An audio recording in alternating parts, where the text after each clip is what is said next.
Monsieur Lucas, il y a eu un sondage ce matin publié, un sondage Elab pour la Tribune dimanche, qui indique qu'à l'heure actuelle, à 2 semaines du premier tour, il y a environ 25% des électeurs qui n'expriment pas de choix encore.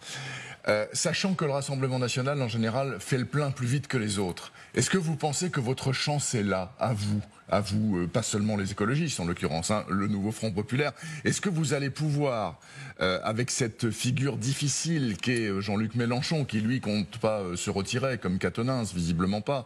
Il n'est pas candidat aux élections législatives. Il n'est pas candidat en l'occurrence, mais il sera au premier plan pour faire des sorties et peut-être que ça peut vous déranger, je ne sais pas. Est-ce que vous pensez aller les chercher, ces gens-là? Vous pouvez le faire? Vous avez des arguments? Vous en avez plein, vous allez dire. Nous devons le faire. C'est pourquoi je vous dis que moi, je m'évertue à prendre du temps, malgré une campagne électorale, pour mener aussi cette campagne à une échelle nationale. C'est que nous devons convaincre. Moi, je crois qu'il y a une dynamique qui est enclenchée. Nous avons fait le rassemblement là où peu y croyaient. Nous avons fait un rassemblement historique, inédit. Nous avons 14 jours avant le premier tour, c'est extrêmement bref. Et moi, je regrette d'ailleurs les conditions, vous en parliez tout à l'heure, les conditions d'organisation de ce scrutin, parce que un choix aussi important pour le pays mériterait des débats, des réunions publiques, du temps pour tout simplement distribuer dans les boîtes aux lettres des gens de la documentation électorale en nombre pour que le programme que nous portons soit connu de tous. Bon, mais on va essayer. Il faut que les tracts soient prêts pour mardi soir, hein, ce qui est absolument impossible. On va s'évertuer à le faire malgré tout, parce qu'il faut jamais se résigner. Mais oui, moi, je pense que nous pouvons l'emporter. Je vais même vous dire, à l'heure où on se parle, moi je pense que nous gagnerons les élections législatives. Je le sens sur le terrain, je le sens partout. J'ai vu ce que sont les mobilisations et je crois que les Françaises et les Français se mettront à la hauteur de l'histoire et du choix que nous avons à faire. On voit bien une clarification politique avec finalement l'extrême droite qui est aujourd'hui donnée favori et elle est en situation de conquérir le pouvoir. Je ne minimise pas ce risque. Et face à elle, une seule alternative qui est ce nouveau Front populaire. Nous l'avons construit aussi avec cet esprit de responsabilité, avec l'idée qu'il fallait offrir dans les 577 circonscriptions un choix clair à nos concitoyens. S'ils veulent battre le Rassemblement national, s'ils veulent une politique qui transforme la société pour la justice sociale, pour la transition écologique, alors ils ont un bulletin de vote et un bulletin de vote unique partout. Moi je crois que les dissidences seront extrêmement marginales, mais y compris pour des raisons bassement matérielles d'organisation et de délai d'organisation, puisque le dépôt des candidatures s'achève aujourd'hui à 18h. Est-ce que vous pensez que ce programme, donc, qui est donc prôné par ce nouveau Front populaire, pourra ensuite vraiment être mis en application, vu les différences quand même qu'il y a derrière le Front populaire, le nouveau Front populaire et les candidats? Je pense évidemment en effet à la France insoumise et aux socialistes, quand on parle Glucksmann, François Hollande, et puis des députés de la France insoumise. On sait quand même qu'il y a une énorme différence d'idéologie quand même, malgré tout, et surtout dans l'application du programme par la suite. C'est pour répondre aux électeurs qui se posent la question et qui disent « Oui, bon, c'est bien, c'est des belles paroles, mais après, qu'est-ce qui va se passer ?» Parce qu'on a vu quand même la NUPES, même le Parti socialiste, hein, à l'Assemblée, c'est quand même compliqué. Souvent des frondeurs, ça se disloque. Je crois que Qu'est-ce que vous répondez, à ces électeurs-là? Je comprends qu'ils soient déroutés. Moi, je crois dans la capacité des acteurs politiques à se mettre à la hauteur de l'histoire. Je vais vous dire, je discute régulièrement avec mon papy, que je salue, qui nous regarde, qui va fêter bientôt, avant le premier tour, ses 94 ans. J'espère les faire avec lui et pouvoir me dégager de la campagne.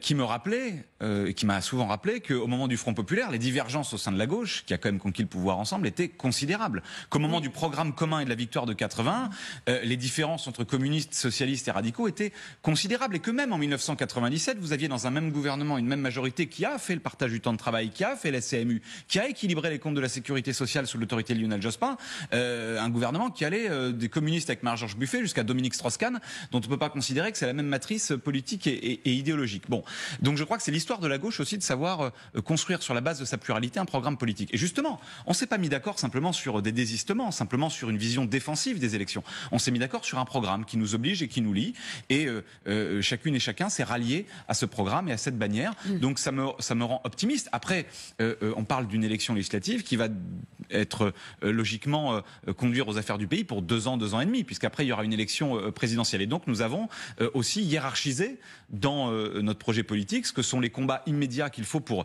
tout simplement apaiser les tensions dans le pays, tout simplement pour répondre à la crise considérable des inégalités, à la violence des injustices. Et puis après, il y a des mesures qui nécessiteront effectivement un peu plus de temps et un peu plus de discussion pour transformer en profondeur la société. Permettez-moi une seconde. Votre papy vous dirait sûrement qu'en 1936, vous aviez effectivement un parti radical de droite très très fort, mais aussi un parti communiste très fort, aux ordres de Moscou, qui disait attention, je veux absolument l'union parce qu'il faut freiner Hitler. Donc ici, vous avez des insoumis et il n'y a pas de Moscou qui dit aux insoumis, freinez-vous, etc. Et comment vous pouvez avoir une cohérence entre le NPA et François Hollande? Vous me direz qu'il y en a autant qu'entre Yannick Jadot et Sandrine Rousseau. Mais enfin, quand même, je veux dire, c'est encore plus le grand écart. La réalité politique et arithmétique, c'est quand même que François Hollande, c'est un candidat, que M. Poutou, c'est un candidat, et que si nous obtenons une majorité, ça veut dire qu'on en aura 287 autres. Donc la réalité des équilibres politiques, la réalité comment dire, du curseur politique de notre programme, elle est justement écrite dans le programme. Et donc chacune et chacun s'y rallie. Chacune et chacun, évidemment, a dû faire des compromis. J'imagine que pour François Hollande, que j'ai contribué à dénoncer parfois quand il était au pouvoir, se rallier derrière le programme du Nouveau Front Populaire, ça n'a pas dû être simple. Et pourtant, il l'a fait parce qu'il a, je pense, le sentiment qu'il se joue quelque chose d'historiquement très important. Donc chacune et chacun a dû faire des compromis. Et encore une fois, on le fait en transparence vis-à-vis des Français, c'est-à-dire avec des engagements qui sont clairs. Et notamment l'abrogation de la réforme des retraites de M. Macron, la baisse et le blocage des prix des produits de première nécessité. C'est une urgence. Le gaz, si nous n'arrivons pas au pouvoir, va augmenter de 12% dans quelques semaines. Nous freinerons, nous bloquerons cette augmentation, l'augmentation du SMIC et des minima sociaux notamment, la transition écologique qui est aujourd'hui indispensable pour l'avenir de nos enfants. Voilà, les choses sont claires, elles sont écrites noir sur blanc dans un programme. Tout le monde n'a pas fait la même chose. Avec quoi vous financerez tout ça? Parce qu'on sait très bien qu'aujourd'hui on a un déficit de 5,5% du PIB, une situation catastrophique des finances publiques. Vous faites beaucoup de promesses, mais... Bien sûr, d'ailleurs je note que ceux qui nous donnent la leçon sont ceux qui ont plongé la France dans cette situation. Bien, il y a un choc d'égalité et de partage des richesses. J'espère que vous consacrerez, d'ailleurs, je vous invite, une émission entière au chiffrage des projets des uns et des autres, parce que personne ne demande à M. Bardella comment il chiffre son programme. Et d'ailleurs, personne ne lui demande. Personne à part vous. Non, mais sur les différents programmes économiques, c'est vrai qu'on se demande si ces promesses seront tenues. Les Français se le demandent tout simplement, hein, pas bien que sûr, les journalistes et les donc nous allons passer aussi, je ne nie pas cette réalité, nous allons aussi passer 14 jours à expliquer aux Françaises et aux Français qu'il y a 80 milliards à récupérer du côté de l'évasion fiscale, qu'il y a à rétablir l'impôt de solidarité sur la fortune, qu'il y a à mieux partager les richesses. C'est une mesure indispensable, mais vous savez, ça s'est fait ailleurs et par d'autres. Il y a une politique économique, j'ai lu un éditorial d'un économiste dont j'ai oublié le nom, vous m'en excuserez, qui n'est pas réputé pour être particulièrement à gauche, qui disait finalement ils veulent faire du Biden. Il ne me semble pas que M. Biden soit un insoumis.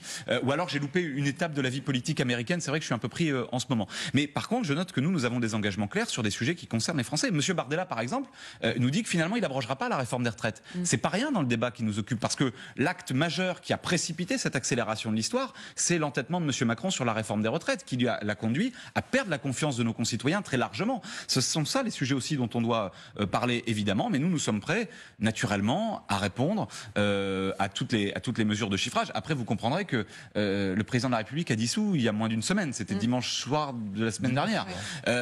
Donc tout le monde a été un peu pris de court, mais ce qui est sûr, c'est que nous avons, si vous prenez toutes les propositions qui ont été faites par les insoumis, par les écologistes, par les socialistes, par les communistes, à l'occasion des différents examens budgétaires à l'Assemblée nationale, vous savez, quand on nous empêchait de voter avec le 49.3, eh bien nous avons fait des propositions de recettes qui sont extrêmement nombreuses pour rétablir les comptes de l'État et pour financer justement une politique de partage des richesses qui est indispensable, hein, parce qu'aujourd'hui vous avez beaucoup de nos compatriotes, et j'en croise tous les jours, qui se demandent s'ils pourront nourrir, soigner, protéger leurs enfants dès l'hiver prochain avec les factures de gaz. Il vous reste 30 secondes, pardon. Qui sera votre candidat pour Matignon? Oui, c'était la question aussi que je voulais, c'est-à-dire Jean-Luc Mélenchon qui est quand même... Eh bien, c'est le grand retour du parlementarisme, et donc nous en discuterons quand la majorité sera constituée. Mais comme ça s'est finalement très souvent fait, moi je ne veux pas faire une élection présidentielle à la place de l'élection législative. Donc si on vous dit Jean-Luc Mélenchon, oui ou non? Moi j'ai de veto sur personne. Il faudra trouver la personnalité et l'équilibre gouvernemental qui permet d'être le plus efficace et le plus rassembleur possible. Et donc je n'ai, moi, d'interdit sur personne. Je n'ai aucun adversaire à gauche aujourd'hui. Mon adversaire, mon ennemi, c'est uniquement le Rassemblement national. C'est ça ma priorité jusqu'au 30 juin et au 7 juillet. Merci beaucoup Benjamin Lucas. Donc je rappelle que vous êtes député écologiste sortant des Yvelines. Merci d'être venu sur ce plateau. Merci à vous. En plein milieu pour commenter en plus,